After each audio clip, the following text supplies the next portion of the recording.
Dans un scénario, est-ce qu'il faut une véritable fin? Alors la réponse est évidemment oui, je vais t'expliquer pourquoi et comment. Mais d'abord, dis-toi que moi c'est Gilou, alias Melpomène, j'écris l'avènement, un roman de fantasy. Donc, pourquoi est-ce qu'il faut une fin? Je vais te prendre pour moi le pire exemple, voilà, le pire, enfin le pire. Il y a Breaking Bad, tu vois, qui est une série qui est très connue, que moi j'ai adoré, je suis arrêté à la saison 2. Et en réalité, au bout d'un moment, c'est plus intéressant. Peut-être qu'après c'est intéressant, mais tu vois, j'avais l'impression qu'il y a une vraie fin. Et derrière, il rempile et il continue. Et c'était l'époque où il se posait les questions, tu vois, enfin, dans les séries, il faisait tant que ça marche, qu'il y a de l'audience, qu'on fait de l'argent, eh bien on va continuer encore et encore, encore à étirer jusqu'à ce qu'il n'y a plus personne qui regarde. Et quand il n'y a plus personne qui regarde, en fait, on fait un genre de fin, à peu près, c'est pas grave. Eh bien, c'est dommage parce que ça enlève vraiment toute la profondeur à l'œuvre. Et je pense que l'intérêt, si vraiment tu es scénariste, tu peux faire une véritable fin, hein. Mais après tu peux faire un renouveau ou un continu en changeant de contexte, en gardant les mêmes personnages, en les amenant à un autre endroit, avec un autre enjeu.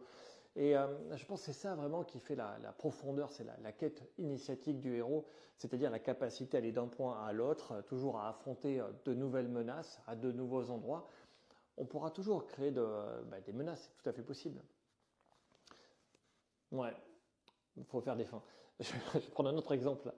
On n'oublie pas de t'abonner tant que j'y suis liké, abonné bien sûr. Un autre exemple que moi je trouve un peu dommage, c'est tout l'univers des Marvel, tu vois. L'univers des Marvel, leur objectif c'est de gagner beaucoup d'argent et donc ils publient sans cesse encore et encore des trucs, tu vois. Sauf que des fois il y a des séries, elles sont géniales quoi, et elles suffisent en elles-mêmes. Tu vois, moi j'avais acheté en comics les Love and Thunder, ils ont fait un film, mais en vrai j'avais acheté, c'était Aaron, le scénariste. C'est une série avec trois Thor basés dans l'espace-temps, tu vois.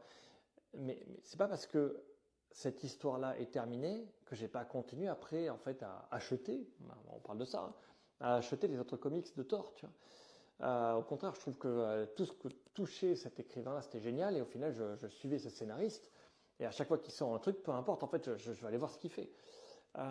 Et quand il refait les trucs sur Thor, ben, je revais voir ce qu'il fait encore. Tu vois, donc c'est on peut finir et on peut repartir sur autre chose, c'est pas un problème. Mais qu'il y ait une sorte de continuité qui glisse sans cesse, en étant des fois pas intéressant, des fois intéressant, je trouve pas ça. Tu vois, c'est comme dans les jeux de rôle grandeur nature. Pour un autre exemple qui n'a rien à voir. Je sais que là j'ai perdu 90% des gens. J'aimerais en parler.